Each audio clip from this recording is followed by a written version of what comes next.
सिर्फ इस तरह का एक स्टैंड लें और शकरकंदी को बॉयल कर लें बिना पानी के, बिना किसी चीज़ के।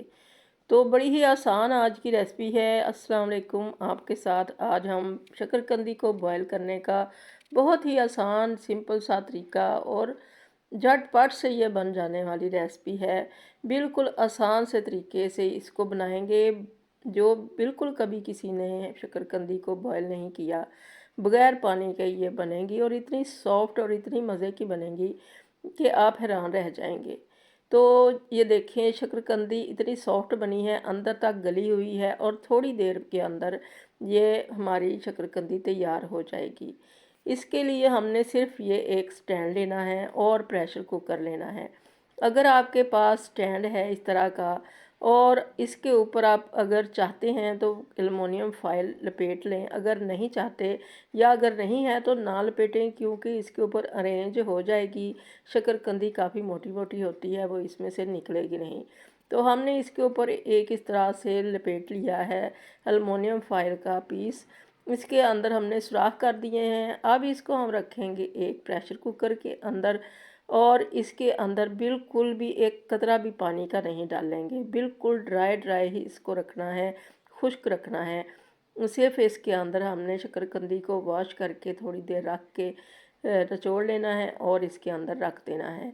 तो बड़ी ही आसान सी ये रेसिपी है। टाइम का आपने ख्याल करना है। इसमें ये भी नहीं है कि छोटे छोटे पीस ऊपर रखें, बड़े बड़े नीचे रखें, बिल्कुल नहीं। जहाँ मर्ज़ी जो मर्ज़ी पीस रख दें, बस प्रेशर कुकर के अंदर इस तरह से स्टैंड रख दें। चाहें तो एलुमिनियम फॉयल रखें या ना रखें, क्योंकि अगर कोई बारीक चीज़ हो तो वो नीचे चली जाएगी। ये तो काफ़ी बड़ी बड़ी है, तो हमने एहतियातन ही रख दी है। तो इसके अंदर पानी बिल्कुल नहीं डाला। इसको हमने तकरीबन 12 मिनट के लिए मीडियम टू लो फ्लेम के ऊपर रख दिया है। ऊपर से वेट लगा दिए हैं और अब वेट करेंगे 10 से 12 मिनट का। और 10 से 12 मिनट के बाद जब हमारा जो ये वेट के अंदर से बिल्कुल गैस ख़त्म हो चुकी थी, 10 मिनट के लिए हमने इसको वैसे भी रख छोड़ा था बंद ही को। आपने देखा कि इसके अंदर से कोई स्टीम वगैरह नहीं निकल रही। इसको हमने 10 मिनट वैसे ही बंद पड़ा रहने दिया और बाद में इसको चेक किया तो ये बहुत अच्छी सी ड्राई ड्राई सी गली हुई थी। और ये देखें कितनी अच्छी अंदर तक गली हुई है और बड़ी ही मज़ेदार और मीठी मीठी सी बनी है, क्योंकि इसके अंदर कोई भी पानी, कोई भी चीनी वगैरह कुछ भी हमने नहीं डाला है। बिल्कुल ये ऐसी बनी है कि जैसे हमने इसको ये स्टीम के अंदर बनाया हो। इसकी अपनी ही स्टीम थी, इसके अंदर हमने कुछ नहीं डाला है। ऐसे लग रहा था कि जैसे वो राख में बनी होती है ना, उस तरह से बिल्कुल खुश्क थी ये। तो बड़ी ही मज़े की थी। अब इसकी हम चाट बनाएंगे। बड़े ही मोटे मोटे और ख़ूबसूरत पीस हैं। जब भी आप शकरकंदी लेने जाएं तो मोटी मोटी देख के लें, क्योंकि उसके अंदर धागे नहीं होते। बहुत ज़्यादा इसके अंदर अगर बारीक और पतली सी हो, लंबी सी हो, तो उसके अंदर धागे धागे से बहुत होते हैं और वो खाने में अच्छी नहीं लगती और ना ही इसकी चाट बनी हुई अच्छी लगती है। तो ये एहतियात किया करें जब शकरकंदी लेने जाएं। तो इसको हमने काट लिया है, मोटे मोटे पीसेस काट लिए हैं इसके। बिल्कुल भी एक भी इनके अंदर धागा नहीं है, क्योंकि ये मोटी मोटी थी।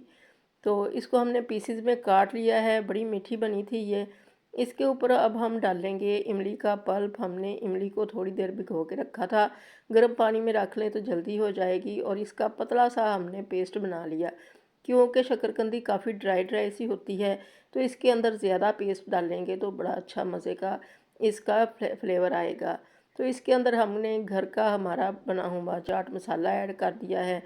आधा ही चम्मच डाला है, क्योंकि जो अपनी प्लेट में डालना चाहेगा डालेगा।